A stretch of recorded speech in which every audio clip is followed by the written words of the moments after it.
The Cleveland Browns once again opened up OTAs for the media on Wednesday. So, certainly a lot of video footage, certainly some interviews from players. We'll break it all down. Browns 3D on the OBR begins now.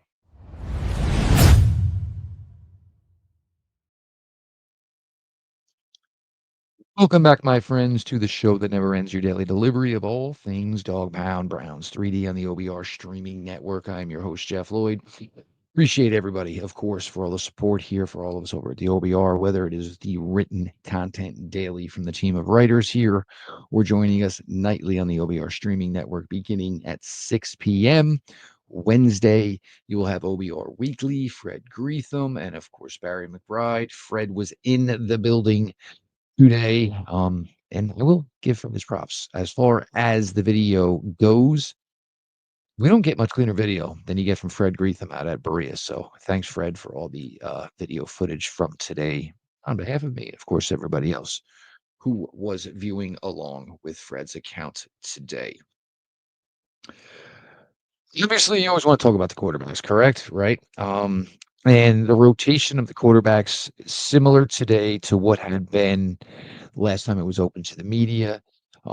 Kenny Pickett took the first reps, but then basically it was Pickett, Flacco, Gabriel, and Shedeur Sanders. With the final groups, the threes. Another strong day for Shedeur. Joe Flacco as well. Texting with some people in the building today. It seems from what they've seen over, basically a week process now, which was, 2 sessions of OTAs, that Joe Flacco and Shedeur Sanders really seem to be the ones that really keep your eyes on as far as, their performance level in the OTAs to this point, of course. Shedeur, again, the thing with Shedeur is the physical throwing of the football is not the issue. He's got arm talent. He can hit his spots. He has a way of getting the ball between defender and receiver. And some of the things that were, the knock on Shedeur, this is nothing we're going to see really until we probably get to maybe joint practices, but most certainly the preseason games. Shedeur Sanders' issues were certainly, within the pocket, um, handling pass rush. Sometimes he was kind of his own worst enemy. And again, I will never, ever disagree with anybody that states the level of Colorado's offensive line play last year. It was bad. It was like, and I've said before, it was like, dumpster in the summertime, smell bad. But Shedeur at times was not his best friend. Sometimes created sacks that were deeper than they needed to be from all the losses. Sometimes, just didn't understand to either tuck it and run or just throw the ball away.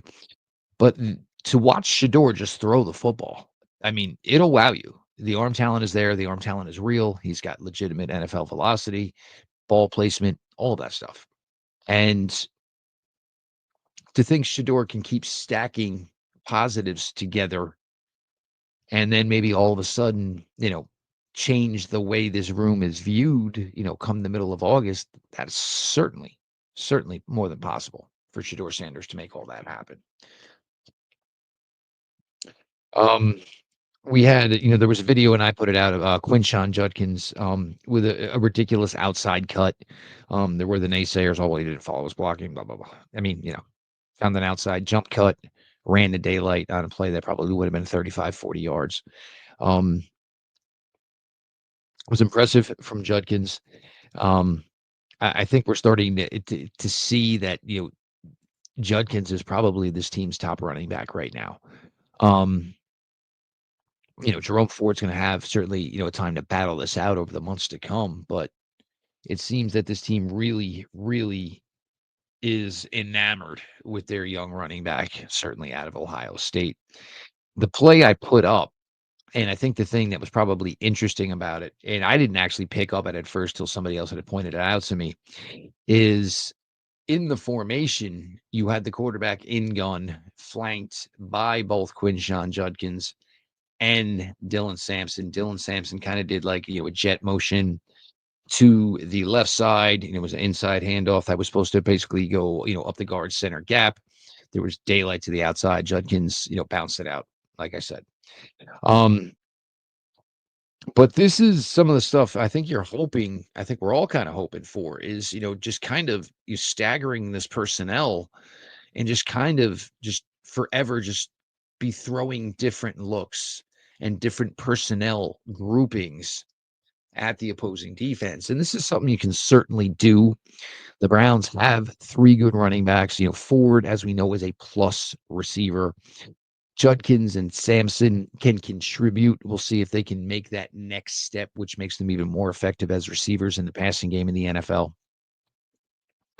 Harold Fannin is certainly a guy that can line up in a variety of places, as we all know. Then you mix in certainly the wide receivers and all the things, places they can be lined up and the movement you can do with those things.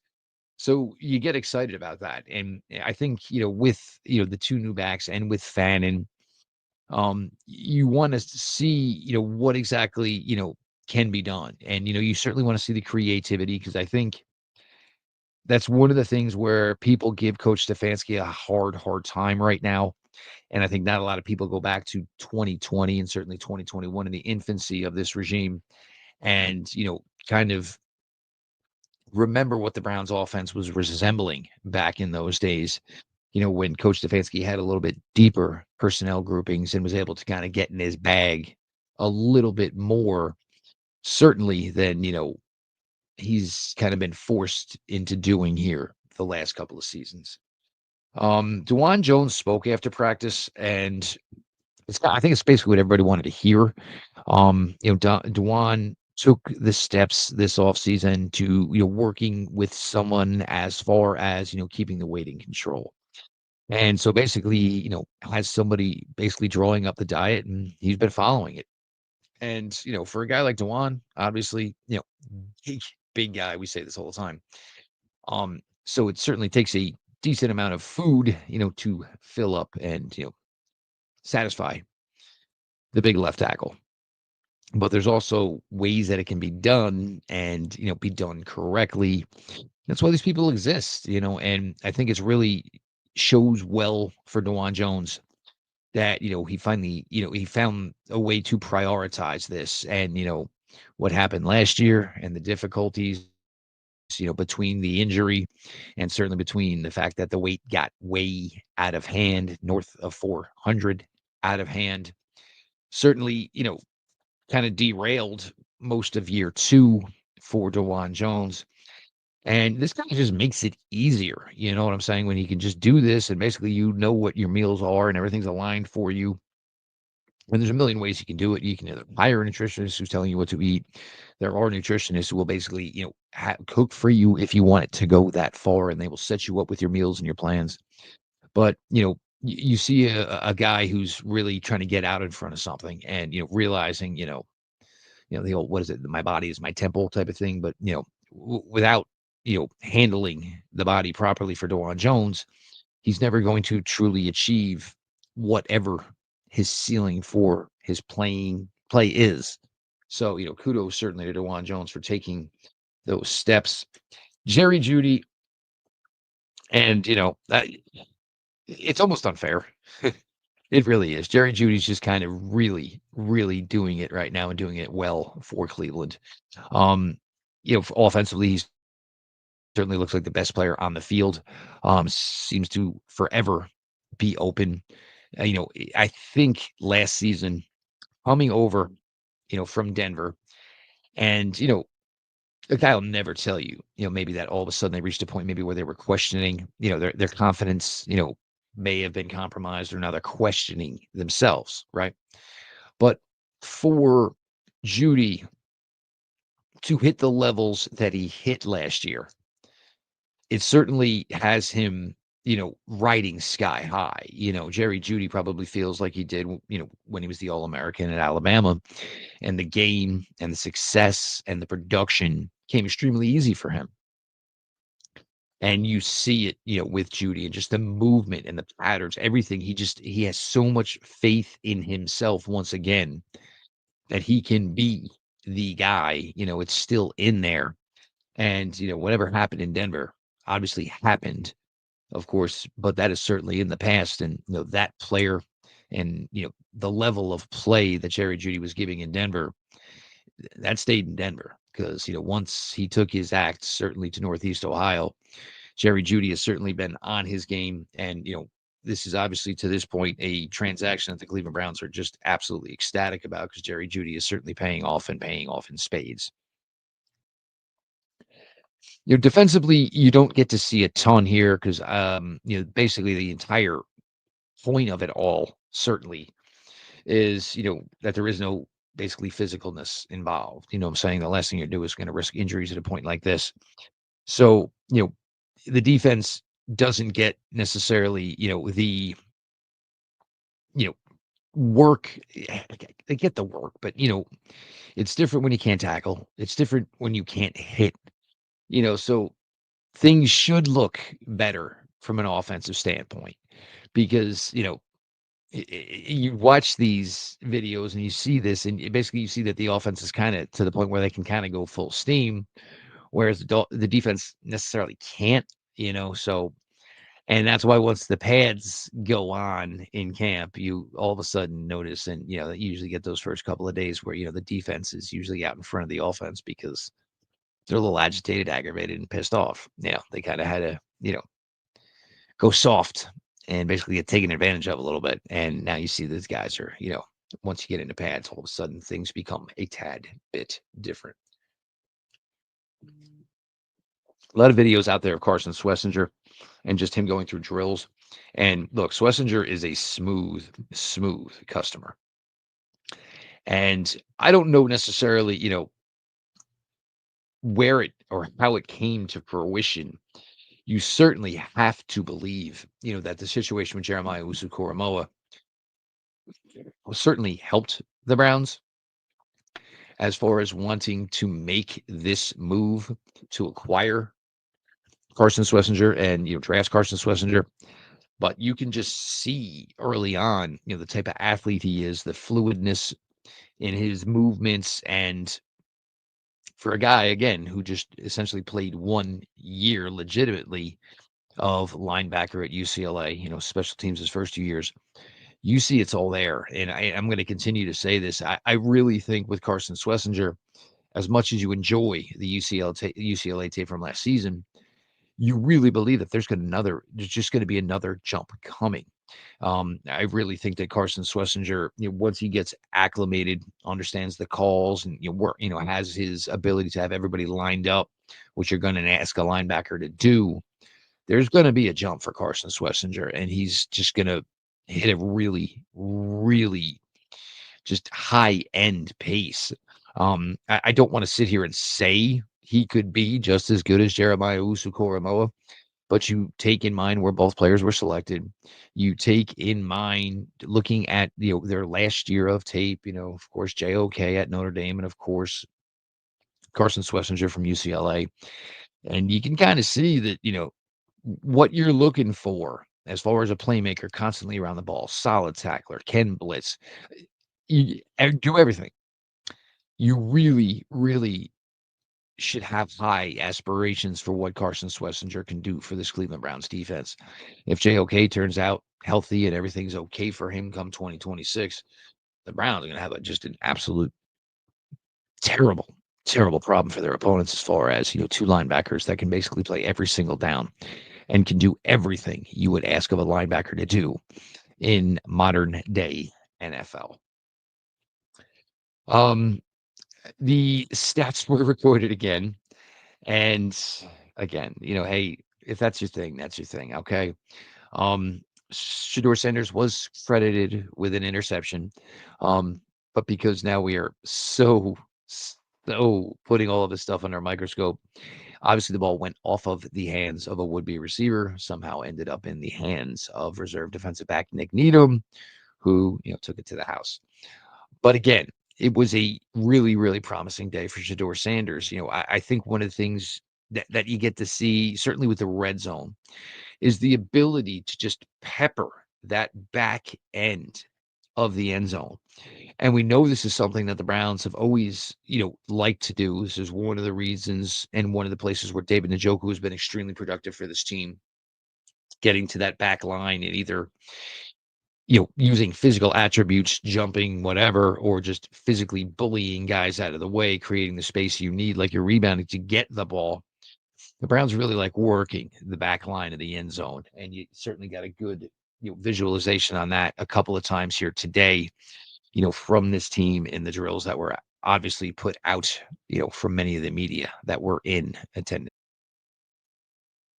As far as the offensive line, there was one thing notable from today's work done at OTAs, and that was second year reserve guard, maybe adding to the resume, Zach Zinter taking snaps, working some center. Um, the Browns currently have a really nice wealth at the guard position, starting, of course, with Batonio and, of course, Teller, Jenkins here as well. And then, of course, now Zach Zinter in his second season. Um, Ideally, you need three centers to work your offseason programs. Ethan Bosick, the starter, Luke Whippler, number two, Zach Zinter.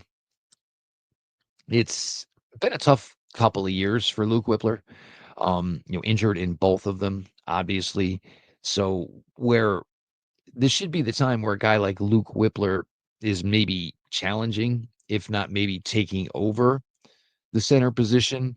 But unfortunately for a guy like Luke Whippler, he has spent more time rehabbing than he has essentially working and trying to progress his game. It's always a tough spot to be in, of course. And is it, a possibility that Zinter is maybe challenging for a backup center role? It certainly could be the case. The Browns certainly invested a high pick, a third rounder, in the former Michigan standout. But also, for a guy like Zach Zinter, you're trying to do what you can here to, enhance your opportunity to get on the field.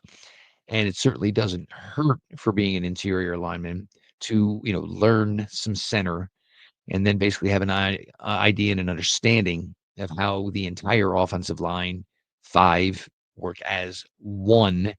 It certainly enhances, your understanding of all the positions, which also would strengthen your opportunity when you go in at either left guard or right guard. Like, ideally, Zinter is supposed to be. But again, we don't know if that's what the future is going to hold. And what if a guy like Joe Batonio, who we just heard from the other day, say, I'm not sure. I'm going to take it a year at a time. Poor Zach Zinter could be in a situation next year where, Joel Batonio decides, you know what, I'm still good. I'm still good to go, which certainly makes, for a tough spot for a young guy like Zach Zinter, who's, basically trying to find his path, his opening, to legit playing time, if not being a starter, certainly for the Cleveland Browns. Guys were out, Batonio out, Conklin out, Njoku out, Myles Garrett out, Deontay Johnson. Really, Deontay Johnson? I understand it's OTAs and it's voluntary. It is. But for a guy like Deontay Johnson, man, it feels like you're kind of poo-pooing on what could be a legit opportunity for you. Obviously there's younger guys. The Browns have younger wide receivers on this roster. Signed another roster wide receiver today because some guys were not working out. Cedric Tillman was one of them.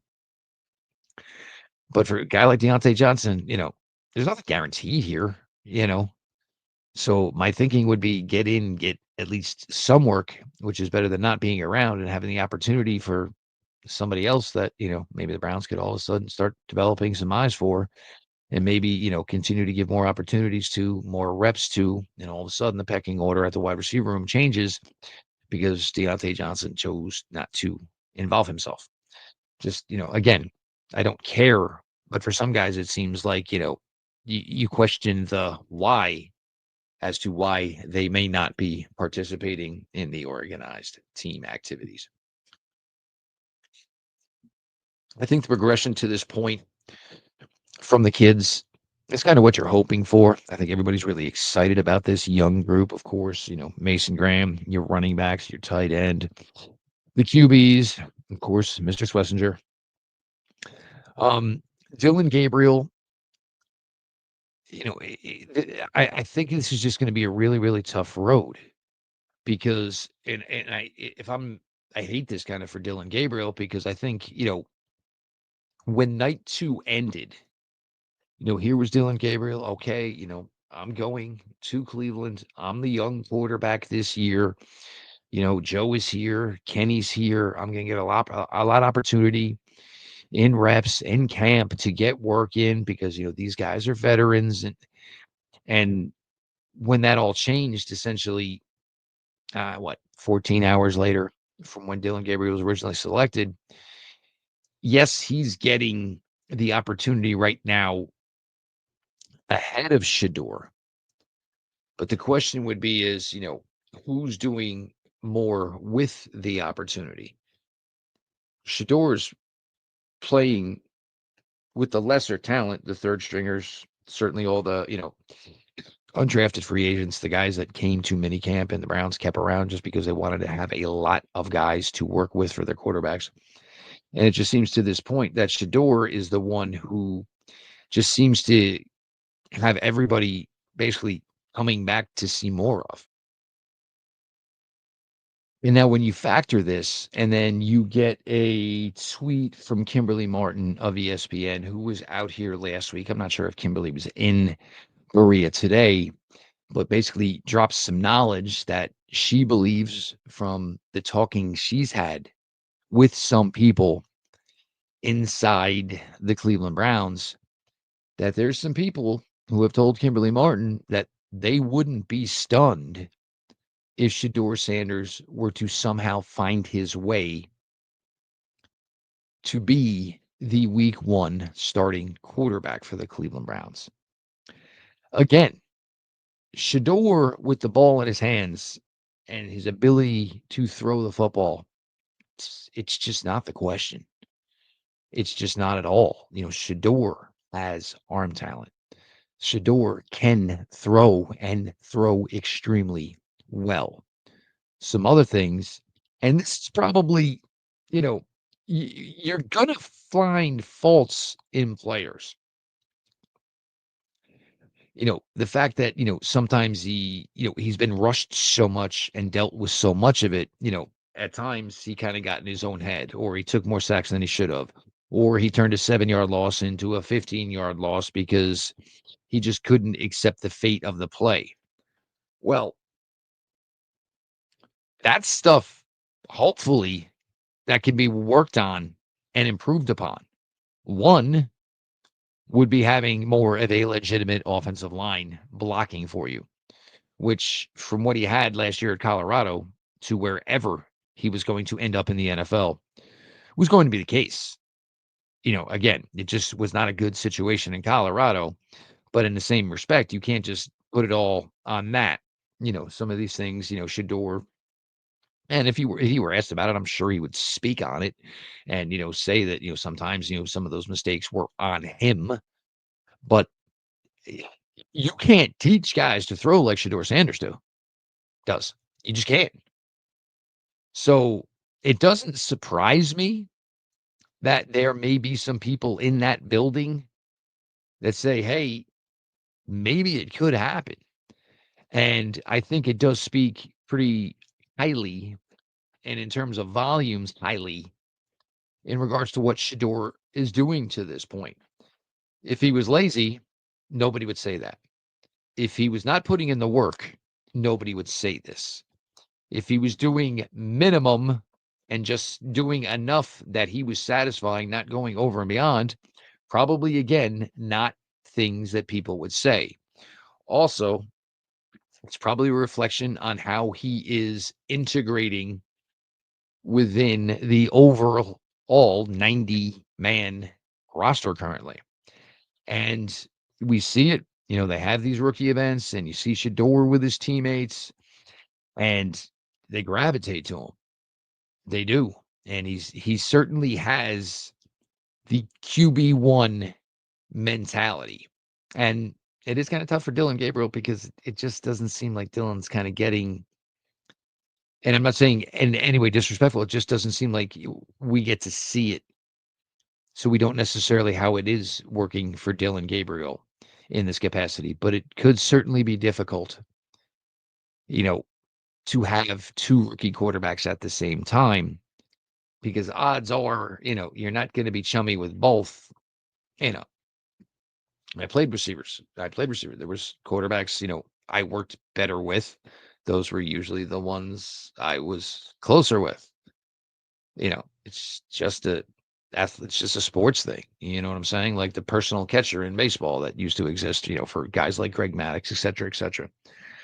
So it certainly makes for, a weird dynamic. Um, I don't think there's any reason to believe that, Dylan and Shedeur can coexist without any issues. Um, but Shedeur seems to be getting, and it was going to be this way. You know what I'm saying? The son of the legend, of course, and after, the falling within the draft, Shedeur Sanders just, it really seemed like pick number 144 in the 2025 NFL draft became the story, became the focal point of the draft. So, to think that there's maybe some belief in that building that, Shedeur could be ready by week one. Now there's certainly a difference of could be ready by week one. The Browns actually play him week one. Certainly some difference there, if you understand what I'm saying. Um, but again, it bodes well, obviously. And look, what we're seeing if Shedeur, and it may be limited, but it doesn't seem like he's having much issues right now as far as, adjusting to NFL speed, playing with NFL receivers, throwing against NFL defensive backs. And, good for him because, this is basically all he's mentioned and all he's talked about once he got here is just trying to get himself to that point.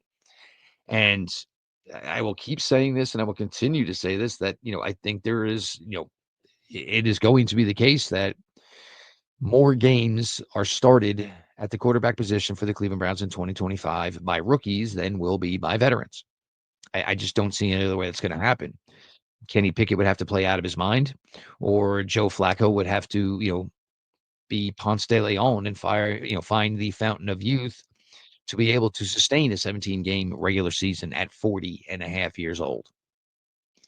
It just seems with, each passing week, it seems a little bit more that, the reality of what Shedeur Sanders could be and how quickly he could be it certainly, certainly seems to be the case. And again, with the 2 first round picks in April of 2026, I want to have as good of an idea, as good of a read on Shedeur Sanders. And the only way I'm going to do that is by having him play in regular season games. Nothing he's going to do in practice is going to, make or break how the Browns are going to handle the first round situation that will be coming to them next April. Showing out and performing and leading his team would certainly be, the ultimate thing that he's going to be graded on. So as much as we get excited about these OTAs and, we will about mandatory minicamp, and we're football junkies, this is what we got right now. We're going to take it. You know what I'm saying? But it will be the gameplay, and it will be, maybe, the team practices, joint practices that the Browns will have, and then certainly it will be the preseason games. But, it's I don't think it's a quiet thing anymore. I don't think it's a whispered thing anymore. And especially with a media personality like Kimberly Martin, puts this out there. Shedeur Sanders, it's a lightning rod and it's a powerful person to talk about, but it's even more powerful when it shows that he is performing at this type of level. And again, it's a long way to go.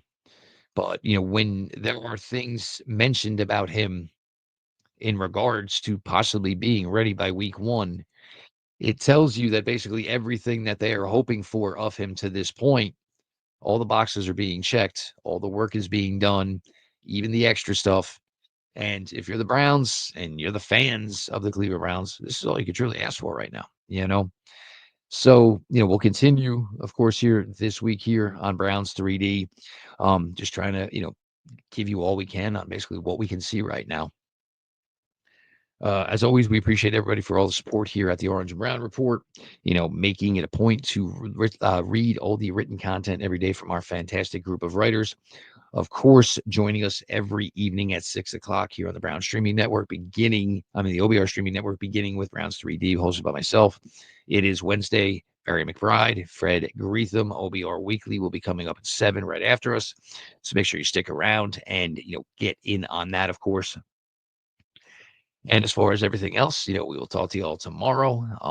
Bring you the best Cleveland Browns action we can. This has been your daily delivery of all things Dog Pound. Browns 3D on the OBR, and we will talk to you all tomorrow.